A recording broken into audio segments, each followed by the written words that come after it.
मुझे तो ये समझ नहीं आता कि मेरे रहते तुम्हें किसी और से सहायता क्यों मांगना पड़ता है।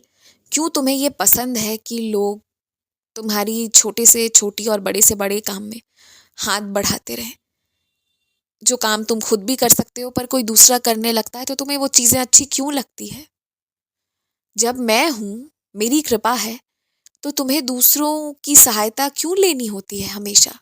मुझे ये आदत बिल्कुल पसंद नहीं है।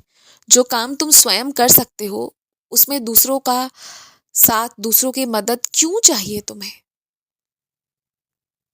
कहाँ मैं तुम्हें आगे करने की कोशिश कर रहा हूँ और कहाँ तुम लाचार बनकर पीछे होने की कोशिश करते हो।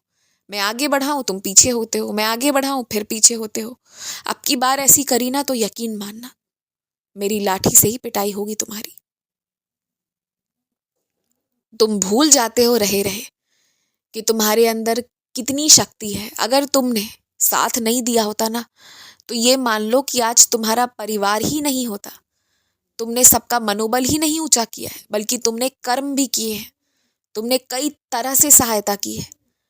हर परेशानी के पीछे का समाधान ढूंढने का काम तुमने आरंभ किया है, और हर बार किया है। अगर तुम याद करके देख लो अपने पुराने इतिहास को, तो जो इस तरह से हमेशा अच्छा करता आया है, हमेशा मजबूत बनाया है, वो कमजोर क्यों पड़ना चाहता है। मैं हमेशा ताकत देना चाहता हूँ और तुम हमेशा मजबूरी ढूंढने लगते हो। और ये आदत तुम्हारी पहले नहीं थी, ये नई नई सी आदत शुरू हुई है। दूसरों की सहायता करना शुरू करो और दूसरों से सहायता लेना बंद करो। सहायता चाहिए तो मेरे पास आओ, और बाकी तुम भी मेरी तरह सबको सहायता पहुंचाने के लिए हाजिर रहो, जिस हद तक हो सके तुमसे।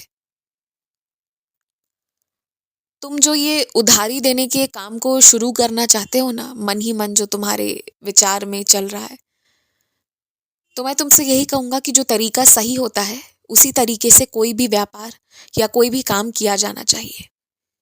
लालचवश आकर ऐसा नहीं होना चाहिए कि लोगों को तुम चीजें बांटते चले जाओ सिर्फ विश्वास पर।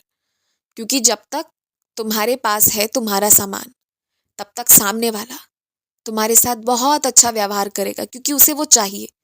लेकिन मिल जाने के बाद लौटाने की बारी आएगी ना, तब तुम जब लोगों के रंग देखोगे तो दंग रह जाओगे। तुम्हें लगेगा कि सालों से जानते हुए भी तुम इन्हें जानते ही नहीं हो। ऐसे भी लोग हैं। इसलिए ना उन चीजों का व्यापार करना बंद करो जो चीजें तुम ठीक से कर ही ना पाओ। जिसे जो देना है दो, पर तब के तब ही उसके पूरे पैसे ले लो, हिसाब तब के तब कर दो। उधार वाला काम करना बंद करो। जो तुम्हें आता नहीं ना, और जो मैं तुम्हारी जिद करने के बावजूद सिखा भी नहीं रहा हूं, तो उन चीजों के लिए मुझे लगता है कि तुम्हें अपनी बुद्धि पूरी तरह से हटा लेना चाहिए।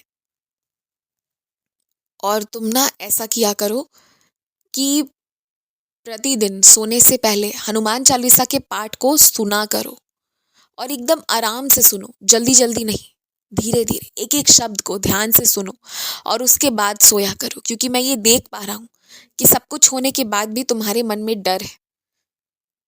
कुछ नकारात्मक शक्तियों के कारण तुम्हें डर लगने लगा है, जबकि वो शक्तियां मौजूद नहीं है, पर तुम्हें उनके विचार विमर्श के बाद ही डर लगना शुरू हो जा रहा है। इस डर को भगाना तुम्हें पड़ेगा ही। तुम इस डर के साथ नहीं जी सकते, और इसलिए हनुमान चालीसा के पाठ को करना शुरू करो। खुश रहो, मुस्कुराते रहो।